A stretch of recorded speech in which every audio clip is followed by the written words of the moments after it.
Hello and welcome to the Reasons I'm Broke podcast, bringing you the reasons we're broke, ranging from comics, movies, TV, video games, and more. I'm Daniel. And I'm Kelly. For any new brokeheads out there, the way we format the show is first we cover news ranging from comics, movies, TV, video games, and more, and then we follow it up with our comic book reviews for the week. And our first bit of news is actually video game related. The newest legendary Pokemon, Poop Legendary. Sorry, I couldn't keep a straight face.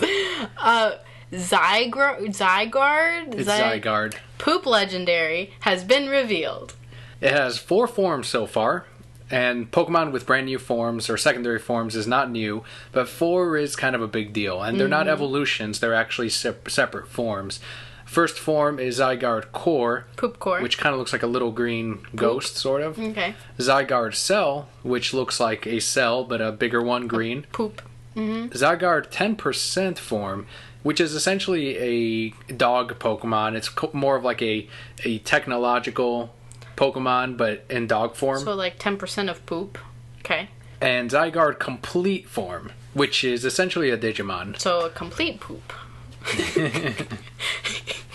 Very clever Pokemon. I think I would have more respect for this Pokemon if it was poop. So you don't like the way this thing looks in any of its forms? And it's dumb. Like, they're making... okay, I'll give them, like, Porygon was kind of a computer Pokemon. Muck was literally poo. Well, okay, that's awesome. See, more respect if it was poo. But this is, like, some weird... It looks like, what's that game that all the kids play? Minecraft thing. I don't. And then all these different forms. Is it Frieza? Does it have to level up into its perfect form? I'm very confused. I don't think they've told us yet, and in the movie they will show that off. But this also reminds me of the legendaries from Black and White, and specifically the Black Legendary, which has the rocket on its ass, and it's got the big arms, and it kind of looks like Zygarde, but much smaller. So this isn't a design that's exactly... It's not something we haven't seen before. That's why I'm not as taken aback by it as you are. I mean, that's right, because I never beat Black and White. You remember the legendaries on the cover, though, right? Oh, yeah! No, I didn't like those either. See, I just blocked them from my memory. That's why I see this and I'm like, oh. You shouldn't have, because then it wouldn't have been as impactful on your soul when you saw Zygarde. Or I can block... On your soul. Stop, I can't. Or I can just block this from my memory, too, and then everything will be fine. Well, there's one good thing that's coming out of this. Players are saying that this all but confirms Pokemon Z. I don't know why that's a good thing, because I didn't like X or Y. You didn't like X or Y? No, I didn't even beat Pokemon them. Those are the ones that you can create your own. You can create your own trainer, which is what you wanted. Right, okay. But I did that. That's the one where you could, like, change your clothes, right? Yes. So I never and your appearance. No, I never even beat that game. I got a job at a hotel, made a shit ton of money, bought the clothes I wanted, and said, well, done now. And I traded that bitch in. That's all you did? That's all I did. The fact that you can do that is amazing. Okay, I think that's cool, but now remake Yellow and put that in it. X and Y was probably the best Pokemon game in fucking years. No! Oh, yes. So you're telling me Black and White was better? I'm saying in years and years. Yeah. Diamond and Pearl and Black and White are not as good as Pokemon X and Y. I don't know, because I don't think I beat those either. But Soul Silver, come on. Pokemon X and Y gave you the option of Pokemon Conquest. A traditional Pokemon game, avoiding wild encounters. You can look for the ones that you need on your Pokénav. It'll tell you on the Pokénav if you've already cleared out the area of all the Pokemon you can catch. You can customize your Pokemon. You got cosplay Pikachu. You got so many additions that they made to this game that they didn't really carry over into Omega Ruby and Alpha Sapphire, that I think it's probably one of the more important games in the series. X and Y is going to change gaming in Pokemon moving forward. You know, back in my day, you had to actually look for the Pokemon you wanted. You didn't have these fancy find-em-for-yas. I know, isn't it much better now? Because you have those tools that you can use. I like it. And makes it... I don't like it. I don't like it. No. Well, I like it. I'm glad there's a Pokemon Z. I don't know if it's going to release this year, because I did really think that Pokemon Super Mystery Dungeon was going to be it, and that was going to be their Pokemon game. And we're getting close to October, so probably not this year, but it'll... when did Omega Ruby and Alpha Sapphire release? Was it in the spring and summer, right around then? I don't... You want me to remember past yesterday? I don't... It was early on, so I think early next year we'll see Pokemon Z release, whatever they end up calling it. You know what's a better Pokemon thing that they did? The background on my Pikachu 3DS. Yeah, they just released those this week. Tell them about it. So we have Pikachu dancing, which has dancing Pikachus, and so when you scroll through things, they go Pika, Pika, Pika, and they dance, which is way badass. And then you open it, and it goes Pika! Were you talking about 3DS themes? Yes, for 3DS your actual themes. system. 3DS themes. And I have the Pikachu 3DS, so it's perfect. And then you have Talking Pikachu, which... So I have the Pikachu face on the front of my 3DS, but then I open it, and then there's another Pikachu face! And then it again goes Pika! Which is, like, badass. And it's got two little Pikachus at the bottom, and they whisper, like, dirty secrets to each other. Because you scroll, and they're like, Pika, Pika, Pika, Pika, Pika. And I'm like, what are you two talking about? You're being dirty, Pikachu. And then there's the Pikachu Party, which is just a shit ton of Pikachus everywhere. And you open it, and it goes ding, ding, ding, ding, ding. And I'm like, that's right, game. I am recharged and ready to play you. So worth the money. Now you're totally. The inside of your Pikachu 3DS matches the outside. Yes, and I flip between them all. I can't decide. And then I open it, and it goes Pika, and I go, oh, and I can't. Much better Pokemon than this, like... Zygarde. Zypoop. I'll come up with a better name for him. So continuing with the Nintendo news, here's one that I was excited about, and I still am. In a public statement through Nintendo's Facebook page, Shigeru Miyamoto announced that Star Fox Zero would be delayed until early 2016. He was quoted saying, "While we have already reached the stage where it would be technically possible to release the title in time for the year-end holiday season, we want to polish the game a bit more so that players will be able to more smoothly grasp the new style of play that we are proposing. To the people looking forward to the launch of the game this holiday season, I am very sorry." We had another very important game get delayed less than a year ago, and that was Arkham Knight. Mm-hmm. And we have the exact same, at least I have the same feelings this time, is take your time. I want to play the better game later and hold off than to get the game now and have something, maybe not the full Star Fox experience or the Star Fox game that I always wonder what it could have been if they had just polished it for a little bit longer.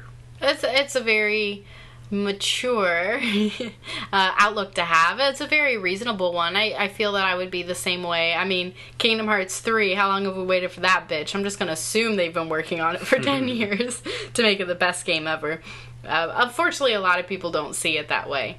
But that really is the most logical explanation. You don't want them, maybe they think of something in the next few months that will kind of revolutionize gaming or bring this game to the next level, which is always a possibility, and if you don't give them that opportunity, then it'll never happen. It's a couple of issues with this delay with a lot of gamers, and I'm willing to point it out here, and that is that Nintendo, the Wii U really only had the Super Mario Maker, which released to pretty good success. People are talking about it, and they love it. And then Star Fox Zero was supposed to be the holiday title, and now it's going to just be Mario for all the way until early next year. And maybe Disney Infinity or Skylanders, but it's not going to be the moneymaker for Nintendo. The Wii U is going to have a even weaker holiday season than it did last year. And the other issue, too, that gamers have is Nintendo so often delays games, as we all know with Zelda. Most of them get delayed. And they're thinking that there needs to be a balance between delaying a game and just not saying when it's going to release before you know that, okay, maybe we can actually get it out during this period. I see that, but when they announce when the game's coming out, they get all that hype behind it rather than just say coming soon or coming this holiday season or coming early 2016. Mm-hmm. Like, they get all that hype behind it, and then if they have to push it back, yeah, people are pissed off, but, that again, yeah, Nintendo delays all their games, but they're always great games. Hopefully Star Fox Zero isn't the exception, and I'm really, really hoping that it does well for them, because I do want to see more Star Fox games in the future. It is probably my favorite Nintendo franchise. I don't count Pokemon because that's actually Game Freak and the Pokemon Company. So I really want to see Star Fox take flight again and have the entire team take down another Andros, whatever it is. I just want to see it in action. And one of the things they were saying that they should improve on are the visuals, which people had a huge complaint about. And even I would be willing to admit that, yeah, they could have used a bit of a boost. As always, graphics are one of the last things I look at. But the gameplay, it sounds like, was the main thing, the main reason for the delay. People that played Star Fox Zero at E3 did say that it was took about an hour learning curve is what they estimated, and some of the press people that did get that much time with the game said that it took quite a bit of time to get used to aiming with the controller or looking around with the controller, and it wasn't as seamless as it was back when Star Fox 64 came out, for example. So all of that they are looking into, and I'm sure they took all of that feedback from E3 and are trying to fix it now with this certain delay. I think the other thing too will probably be Star Fox amiibos that they'll add early next year. Sure. You're going to see Star Fox, you're going to see Tipsy Toad, we're going to have buzzed hair. You called it pepper hair. Okay, pepper hair. No, I don't like that name anymore. He needs to be like drunk, cuz you got Tipsy Toad and buzzed hair works, okay. Buzzed hair, and then Captain Falcon and Fox McCloud. You're right. And Star Fox. Yeah, I said Star Fox in the beginning. And he flies around on his Millennium Falcon. Oh no, that's what Captain Falcon flies in. Is the Millennium Falcon. Alright, so now we can get into your bit of news. Yeah. The Kingdom of Hearts news. The Kingdom Hearts news. I don't know what that other thing you said was. It's probably made by the same makers of Tipsy Toad. So it looks like we will be getting one more Kingdom Hearts HD remix, because why not? They already got us by our wallets. Let's just squeeze it a little bit more. And what is the title of this new expansion? Man, this is the greatest title. Kingdom Hearts 2.8. Don't put that of in your notes. Don't put that of so that I read it and trip up and you can laugh at me and I can be super angry. No.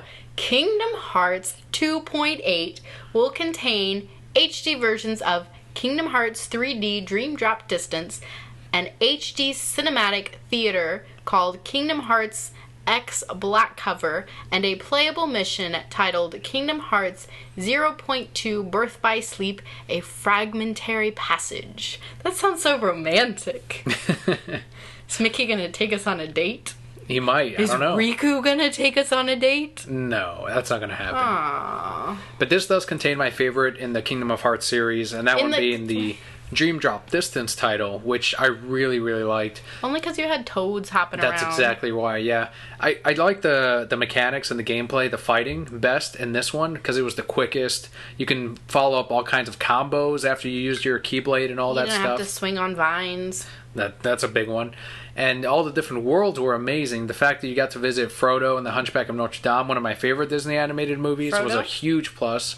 What did I say? Frollo, right? You call him Frodo. From Lord of the Rings. Did I say Frodo? Not the level I want at all. Is he an Easter egg in there? I fucking hate those movies. I'm confused. Listening Frodo. Frollo, there we go. Mm-hmm. And one of the things, you get to switch between Riku and Sora, and it kind of forces you to. I didn't mind it as much because then you can continue the rest of the level as your next character, and you can still level up based on the different enemies that you defeat. But even though you didn't have you didn't have Donald or Goofy as your partners, you said it earlier, you have like these monsters or these little pets that you can use as your dreams or nightmares or some shit. And I just made mine frogs, like 2 different frogs. There's the chef frog, there's the night frog, there's the king frog. And I'm like, I'm going to have the night frog, and I think I did the chef frog as my other partner. And they were my guys, they were my partners, way better than Donald and Goofy. Way more useful too, and you can color them. But it's Donald's.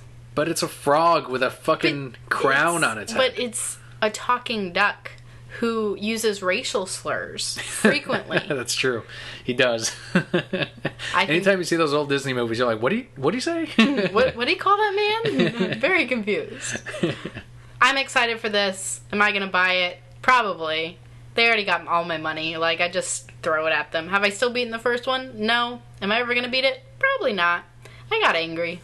You made it to the very last level, the very last villain. Like, he's a bitch, man. I can't beat him. What's his name? Zerono? No. I don't know his name. Xerox? No, Xemnas. Xerox? He's not copy paper. That would be more exciting, though, and way easier. So Xemnas has, like, 6 battles you have to go through? He's like 13 battles. He has something stupid. He turns into a spaceship. Spoiler alert, guys. Sorry. 13 years later. And if you die on, like, that 13th form... You go all the way back to the beginning, assholes. There you go. And you gotta fight them all by yourself. You can't even have, like, Donald and Goofy. It pretty much just becomes rolling around and healing yourself. And no. I get angry, and then I throw the controllers, and then Daniel laughs at me, It's my least favorite game. I didn't go past Tarzan, and I'm glad I didn't, because I would have been really frustrated at that. Okay, well, I'm to the end of it now. I beat Chernobog. That's all I care about. I'll count it, and then you can now move into the final mix, I think it's called, in the first game. So you're not quite too... No, I can't play 2 yet? No, I have to play Final Mix? Yes, you do. I don't even know what Final Mix is. It's the card game one. Oh, okay. Yeah, that's cool. Like, I played a bunch of that already. I played the Game Boy one, and I got really far in that, but I didn't beat it. I tried to play the PlayStation 2 one, but I had a PS3 that could play PS2 games, but because it was on a PS3, it wouldn't read a certain function, and I never got that far. So I might give this one a shot. I like the card game, Kingdom Hearts. You can play this one, and then I'll play the second one. I'm okay with that. So tons of Kingdom of Hearts in our future. Kingdom Hearts. Now we can move into the comic book news Stop for this week. making me angry. DC Comics has revealed their December solicitations. For the full list, pick up the latest preview catalogs or head over to newsarama.com. They've officially solicited the Batman Teenage Mutant Ninja Turtles #1. This is so exciting. Read it in an announcer voice. In Gotham City, a series of deadly raids leads Batman to believe he's up against a group of highly trained ninjas known as the Foot Clan. Yay! This sounds so epic. Except Batman wouldn't believe. Batman would already know he's going up against the Foot Clan. He would have taken down Shredder, because he knows that's how the Foot Clan falls apart. Then gone after his daughter, because she's the next in command. Yes. Gone after Baxter. Yes. Well, he would have taken down Baxter as Bruce Wayne. True. There you go. Financial side. Yes. Smart. Who knows Batman? I know Batman. This sounds so epic. I'm so excited. Kevin Eastman's even doing a variant for this where he draws Batman with the turtles, and it's all done in that old Kevin Eastman artwork, just like he does every single month. He brings out a variant, and that I'm really tempted to get. I might get 2 covers for this one. I think it's a requirement. So our next solicitation is Showcase Presents Batman Volume 6.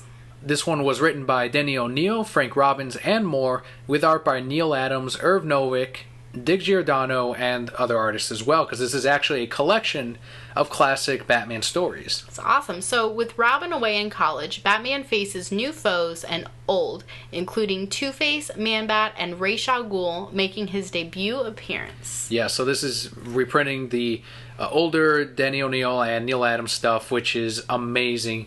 Previously, you can find it in like the Neil Adams collection, hardcover, and that's how I reread some of the Ra's al Ghul stuff. I eventually got the first appearance of Ra's in its original form, so the original coloring, and I was able to compare it with the reprinting. And they actually went back and digitally recolored everything, and I didn't think it looked as good. I like the original version more. Like, yeah, the colors are off, like they go over the line and all that, but it looks, I don't know, it feels like it lends itself better to Neil Adams' art. And I hope that the Showcase Presents does something similar or preserves it in a similar way where it can compare to the original comic book if you're able to get it, or even the digital version, although I don't think it's available on Comixology. I'm sure it has to do with some kind of deal they have to make with Neil Adams especially. He's very smart with his money. Which I do have a story now. Story time with Daniel. Yeah, story time with Dan. Working on back issues, doing my thing at work, and I see someone point at the Batman the Animated Series action figure poster. And this is the only thing he says. He says, "Look, it's Ra's al Ghul." Ra's al Ghul. Ra's al Ghul. It's not as good as Raoul al Ghul from like 2 years ago, but Ra's al Ghul. I feel like that's his Vegas name. Like, he walks around with feathers and sequins, and he's Ra's al Ghul. Ra's al Ghul. That's a pretty great story. It's always interesting to see the different ways that people say Ra's, and I don't know how he screwed up Oz. Well, Al and Oz are very not similar. Ra's al Ghul. But you know, it makes for a great story, so let them do what they want. We have another statue possibly coming our way. It's a Wonder Woman, The Art of War statue. It's part of that line that they're doing, sort of like the Batman Black and Whites, in which they'll do up the character by a different artist, maybe based on a certain comic run or a cartoon, like the short animated series with Wonder Woman, like the DC Nation shorts. This one is designed by Bruce Timm, the amazing Bruce Timm. Of course, which is why it caught our attention. Huge fans of Bruce Timm. It's sculpted by Jonathan Matthews, and it's a limited edition of 5,200, each individually numbered. Do you remember when the Batman Black and White lines first came out? They weren't numbered at all. Mm-hmm. And they said they were limited to like, yeah, it's 5,200 or whatever, but we're not actually going to put a number on any of these.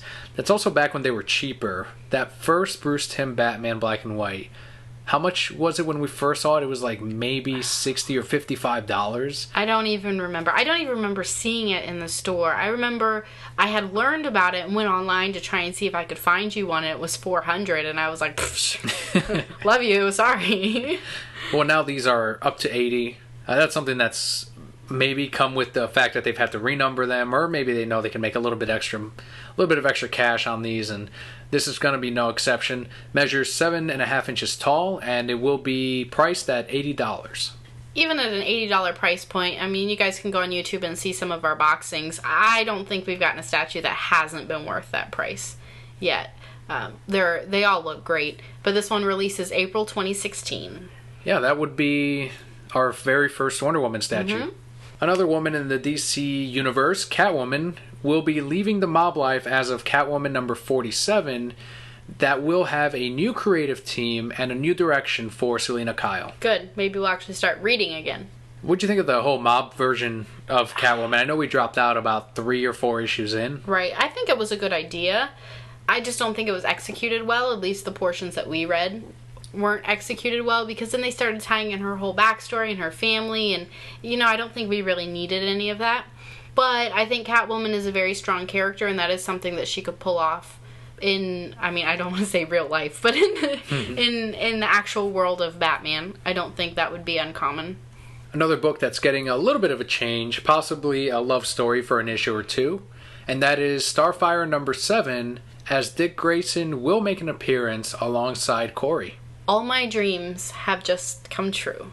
I was reading this last issue, and I was like, I wonder if Dick Grayson's ever going to be in here. Boom! Read my mind. Nightwing and Starfire together again. So will this revisit the Nightwing-Starfire relationship? Probably not, but I really wish. I think they will. You think they will? It's Jimmy and Amanda. They've got to put it in. The cover has them back to back staring at each other. I feel like they're just going to tease me. Oh, they're going to... I don't think they're actually going to do it or anything like that. But they'll definitely they're not going to do it, but they're they're just going to make me wait for the love story, and then it's just not going to happen. I think that's really what's going to happen. They're just dangling that carrot in front of my nose. No, what's a dessert I like? They're dangling the ice cream in front of my nose. Either way, we'll be picking it up, as we have been really liking Starfire so far. But with some new titles like Starfire, part of the DCU line, some of it is already going to go away. As we said 2 episodes ago, the meat and potatoes thing that was going on with DC, no more Batgirling, and some of that could be taken as an aggressive move to head back into that direction. So we have 8 DC titles that will be canceled.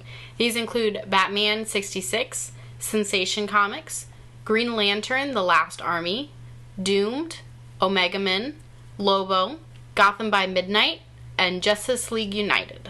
So people were saying that DC was going cancel crazy. If you remember, any time right before the Convergence stuff, it seemed like almost every 2 months they'd be dropping a book or two and introducing a new one. And then Convergence started and they did a DCU line, so we didn't get any cancellations during that period. So it seems like these 8 titles being canceled is a big deal.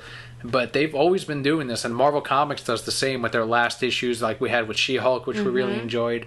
But I think it's because it hadn't been for a while that they hadn't canceled this many titles, and on the back of all the changes that they want to do to try to make up the $2 million that we had talked about in the fiscal year for them, all of that kind of piles on. And when they announced this, a lot of people got really vocal and behind Omega Men, which has been met with pretty good reviews, actually. Sales, however, not as strong. So, of course, it was one of the canceled titles. We haven't read Omega Men, but the hashtag that got this message across for a lot of people to DC Comics was hashtag Save Omega Men. And due to popular demand and this very vocal hashtag, DC has decided not to cancel Omega Men. So here's the part where people have to actually back this decision up with money, with sales, because if they don't, it's just going to be canceled again 3-4 months down the line. And yeah, go ahead.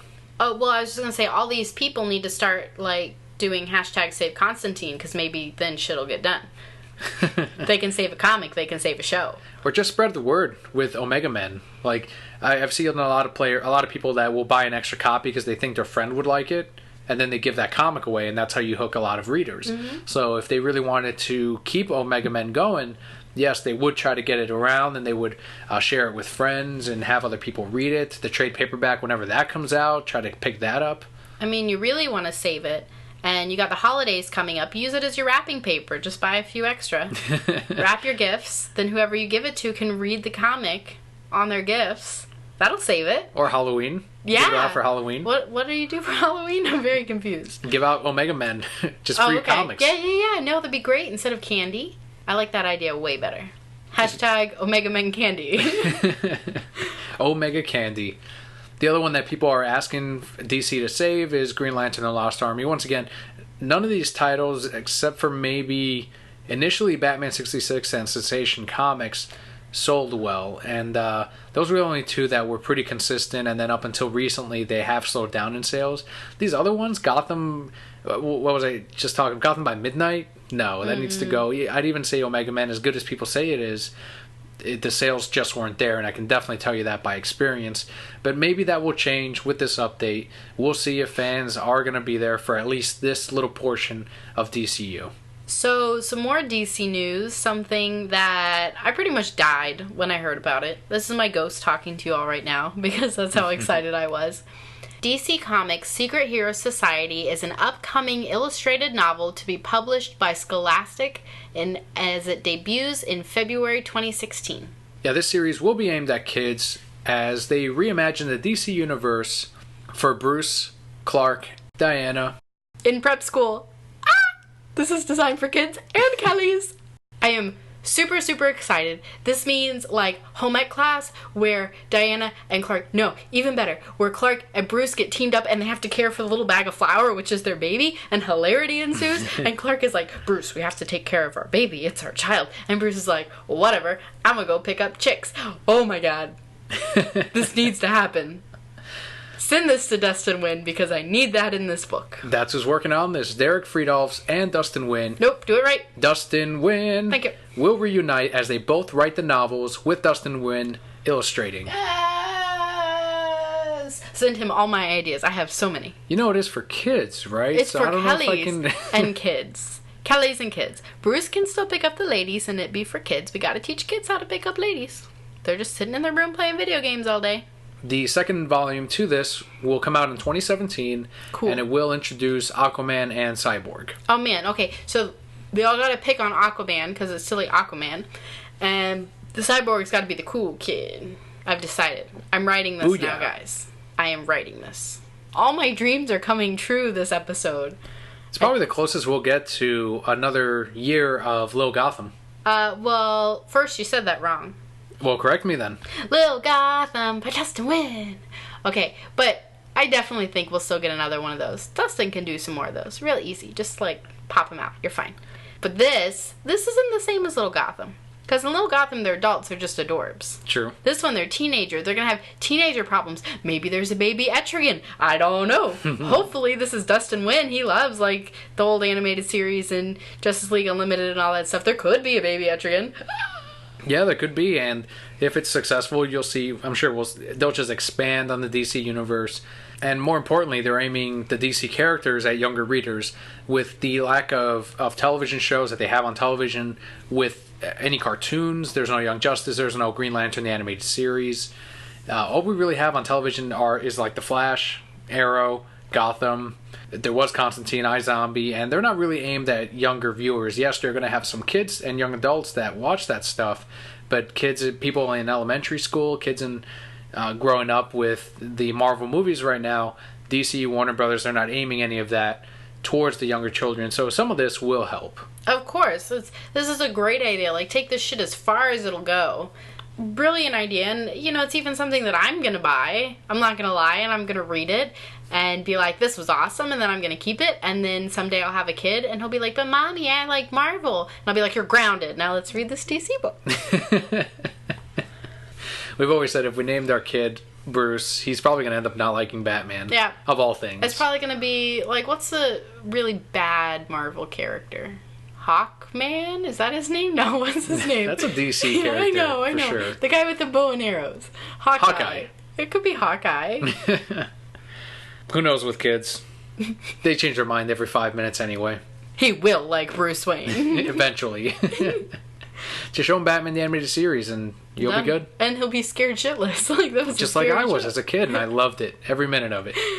We do want to remind Brokettes that there is still time to enter the Secret 6 #1 custom sketch giveaway by artist Robin Hernandez. You can follow him on Twitter, and do follow him on Twitter at Robin Doodles. Retweet and or like the image of the cover we put on our page for a chance to win. We'll have it pinned up on our Twitter page and our Facebook page. You could also retweet the original video. Just be sure to tag us. Last day to retweet is on Saturday, September 26th.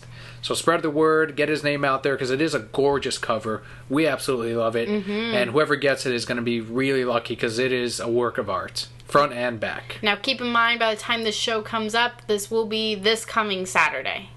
Show goes up on Sunday. Although earlier so this coming Saturday, by the time the show's up. Yes. Come on, I'm on it. I know my days of the week. We also have our Patreon shout out of the week. 2 of them this time, and these go out to, actually 3, I'm sorry, Lourdes and Katie, and also Bobby on Twitter, who is at Cuban Slim. I've always said it correctly, for the record. Always. I've always heard it said that way. Yeah, Cuban Slim. Cuban Slim, yeah. I knew that's what it was. But huge thanks to the Brokettes. They'll get the shout out every single month. Just for a minimum donation of $1 a month to the show, you get the shout out. You also get the show early, sometimes a couple days early, sometimes just a few hours early. But regardless, you will get a link with a download to hear the show before everyone else. So join your fellow Patreon Brokettes out there. Patreon.com/TheReasonsI'mBroke. We would like to preface that our podcast will always be free for you guys, but for those of you who choose to support, thank you so much, and it does help us get a better show out there for you all. Now we can move into our comics for this week. We've got 4 indie books and 4 DC books. And no Marvel, because who cares? No, a lot of that is the Secret Wars stuff. We're just kind of waiting for it to finish up, wrap up. Silver Surfer got delayed. Secret Wars got delayed. All of their relaunch, I guess, hasn't gotten delayed, but they announced Miles Morales' book, and then they haven't solicited yet. So I'm assuming half of those relaunches will not come out until, I guess, next year. Our first book of the week is Adventure Time, Fiona and Cake, number 3 of 6. This is written by Jen Wang, with art by Britt Wilson, and the colorist is Ryan Sigif.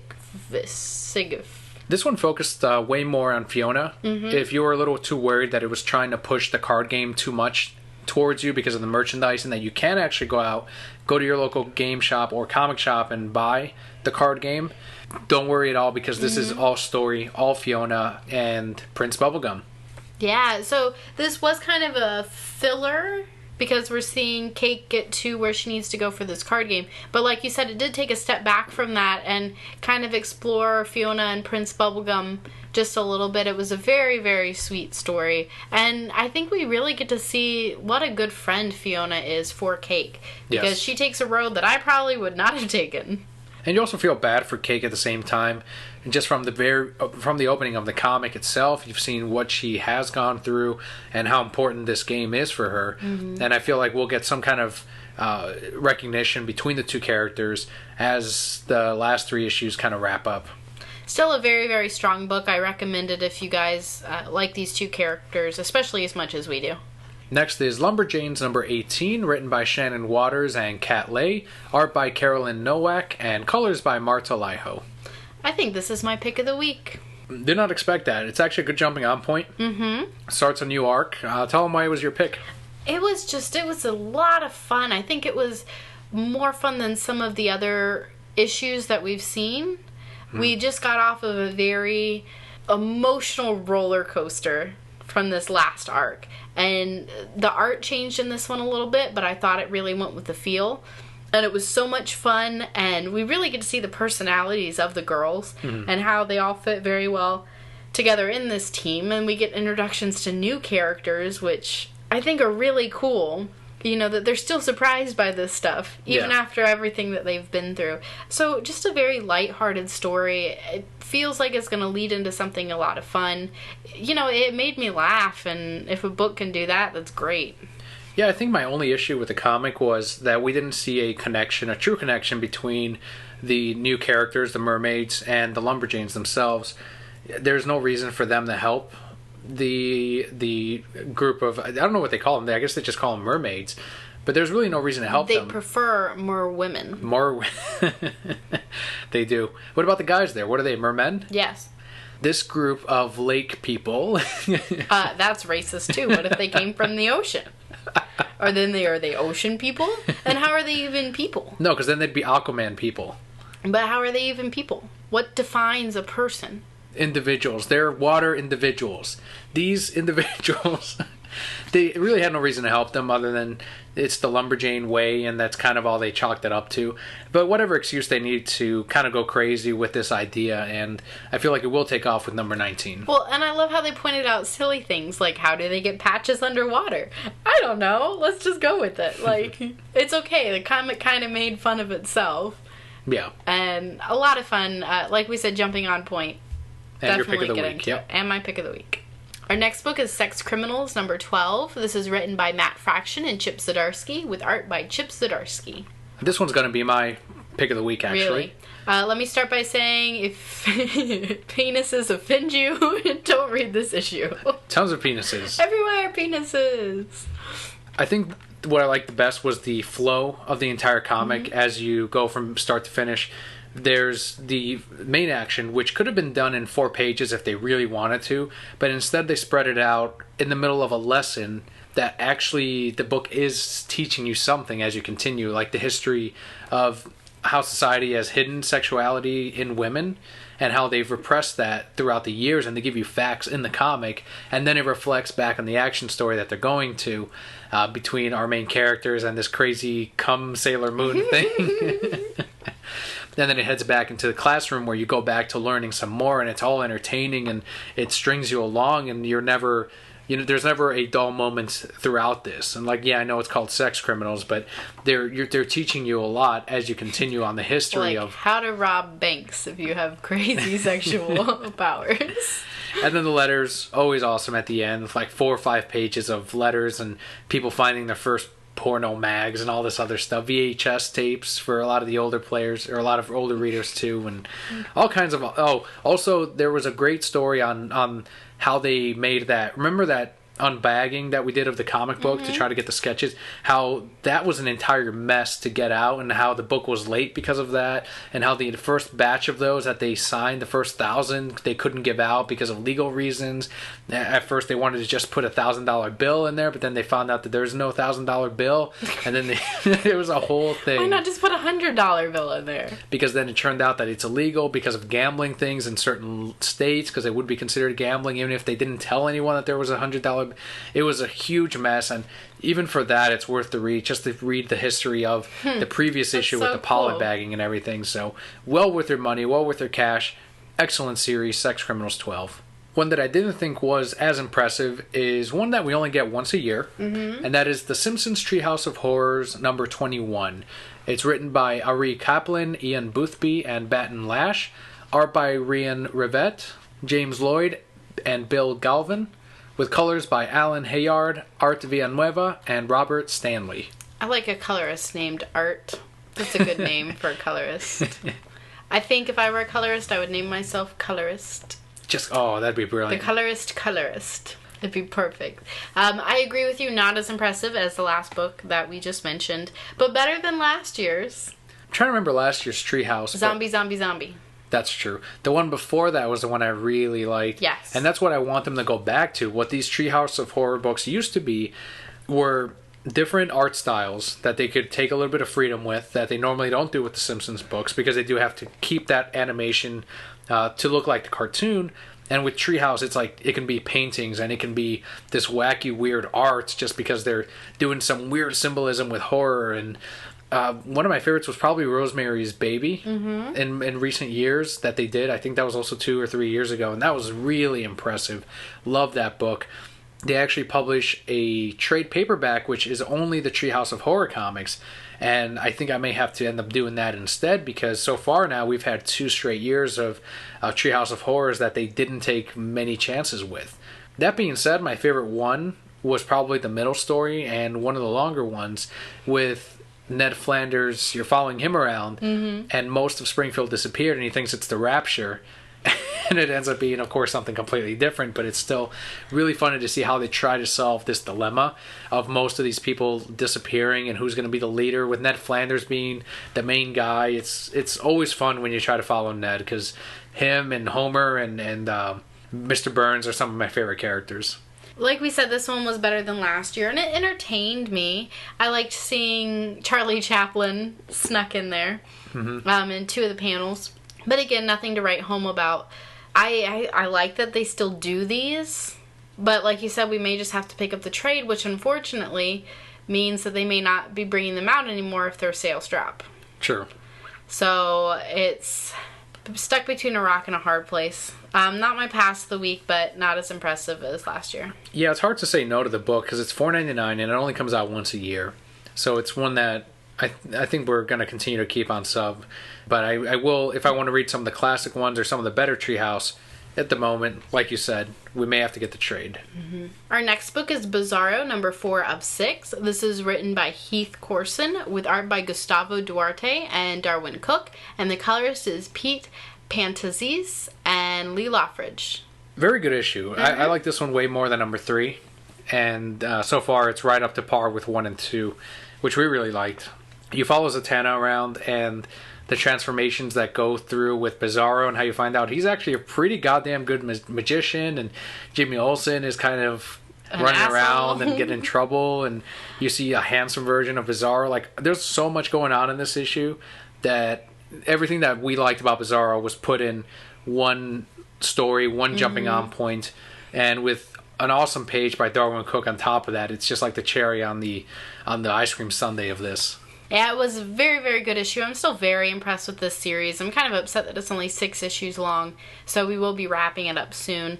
But a lot of fun. Bizarro is just hilarious, and it's fun to read what he says and try and figure out what he really means.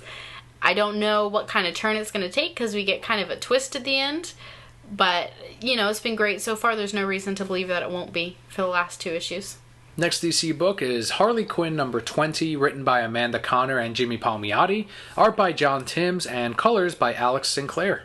So I got kind of confused when I started reading this, because we just had Harley's road trip, but this is picking back up off of course, where we were last month, where Harley has been hired by some woman to try and track down her daughter. And along the way, so we don't have the Harley squad anymore. That doesn't mean that they're not going to return in future issues. But we're just following Harley. First off, the artwork. I like this artwork better than the traditional one from Chad Hardin. Much nicer, much more vibrant. Yeah, it's Harley Quinn in Hollywood. She sees the classic version of Harley, which... She's like, I only wear that on special occasions. And classic Harley's like, what have they done to me? And that really reflects how we felt when they changed Harley in the New 52. But we're kind of reverting into something a little nicer with what Amanda Conner has re-envisioned with the character and tried to work with the New 52 design. And it's working out for this comic, too. New character introduction that I thought was fun. Who knows what's going to happen to him.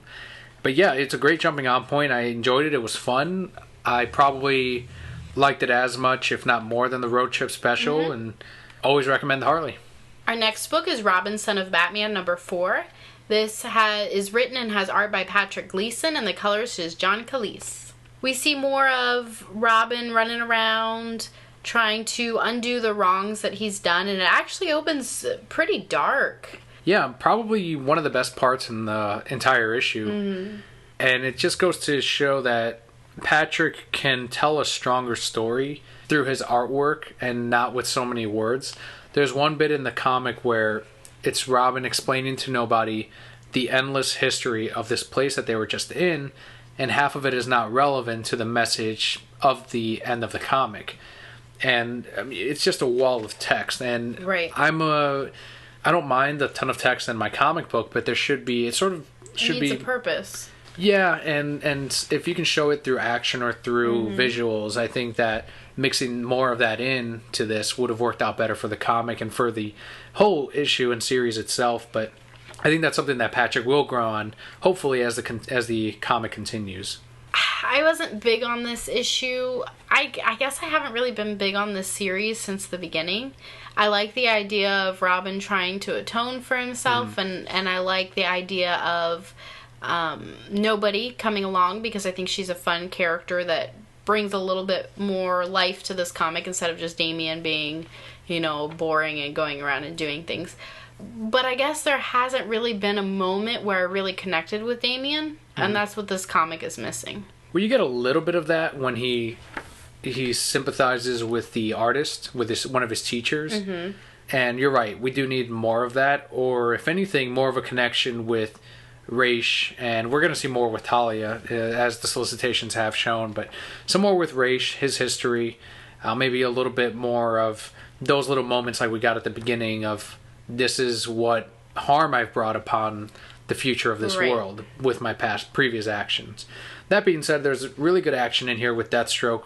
As always, when Deathstroke's in a comic, people are going to bleed, there's going to be destruction. So if anything, if you're a Deathstroke fan, number 4 should be satisfying enough for you. Final issue this week is Secret Six number 6, written by Gail Simone, art by Tom Derenick, with colors by Jason Wright. This is my pass of the week. That's a little surprising, seeing as how one of our favorite characters gets a really good moment here. I know. Man, now you're making me second guess myself. Because I forgot about that. Why is it initially your pass of the week? You got that, stupid Stretcho man, and his wife's a dudum, but he, still cares, which is stupid. And then she was in love with Riddler because, I don't know, just cuz. And the Riddler was doing all this shit for, a stupid reason, because, I don't know, just cuz. Strix was awesome. What Strix did was, the coolest thing I've seen in a comic in a long time. Really, really awesome. But again, there were a lot of little pieces where the answer was kind of, well, just cuz. It's think for a second. I really enjoyed it. I like the Strix portion. I like the Catman kind of really put Riddler in his place. And then the heart of these characters is the Elongated Man. And you see him kind of go against his own team, even though he doesn't want to hurt them and they don't want to hurt him. And you get a lot of that. But yes, it is a character that's very soft on the inside and feels a lot for his ex-girlfriend, his ex-wife. So when you see these characters, these misfits care for one another at this point, it's kind of nice to see. And I think hopefully we'll see the payoff in issue number 7. But I think for now, this is a story that's going to mainly focus on the Elongated Man, as he was the one that we didn't have as much information on. They initially called him Big Shot and all these other names. So I would name him Stretchy Sir. It's good reimagining, I think, of the Elongated Man. I would give them all funny names. Like Stretchy Sir and Emo Girl. And I like Porcelain's name. Porcelain's a cool character, too. Yes, we'll save that name. And Gail did say on Tumblr that is an origin that we're going to see very soon. Awesome. And it's going to be really important. I really can't wait for that. She reblogged that old picture of you from MegaCon. Back when I was skinny. It was great. MegaCon 2013, when Kelli went as Strix to MegaCon and you met Gail Simone. Yeah. She took a picture with her. She made it her profile picture for a while. For an hour. And she reblogged it right around that time. She reblogged it again recently. I guess she was searching for Strix on Tumblr or whatever. Found that hashtag from when I posted it up. And her exact words were, "I love this cosplay." That's awesome. Somebody loves my cosplay. You gotta bring it back. I need to fix it up a little bit, because now her costume's a little different.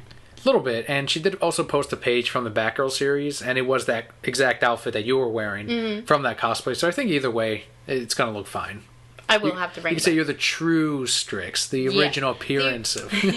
I'm the true fan. So there you go. To summarize it, my pick of the week was Sex Criminals number 12. My pick of the week was Lumberjanes number 18. My pass of the week was The Simpsons Treehouse of Horror number 21. And I changed my mind. I don't have a pass anymore. We do want to once again remind you to head on over to Twitter. Follow us on there at Reasons I'm Broke. And don't forget to favorite and retweet that pinned post that you will find at the very top of the page, which is that Secret Six number 1 custom cover, one of a kind, by local artist Robin Hernandez. His Twitter is at RobinDoodles. Retweet, favorite it, enters you in for a chance to win that very comic. Saturday is the last day to do that, guys. We will have a winner by Sunday. If you want to check out, get a closer look at the comic, head on over to youtube.com/thereasonsimmbroke, where we did an unboxing style for the book where we show off the back of the comic as well. So you can take a look at it there. You can find the link to that, of course, also on nerdupmedia.com. While you're over there, you can visit our sister sites. We have Bacon in the Oven and the Read Pile. And also you can check out our shop and pick up a shirt. For a donation of $16.99, you can pick out a different design based on the Nerd Up Media logo with different colors, or The Reasons I'm Broke t-shirt in the exclusive purple color. And that will include the shipping with sizes ranging for men and women in small and double, triple XL. But guys, that will do it for us this week. Thank you so much to everyone who tunes in and all of you who listen to us every single week. Your support means more to us than anything in the world. I'm Kelly. And I'm Daniel. We'll see you next week.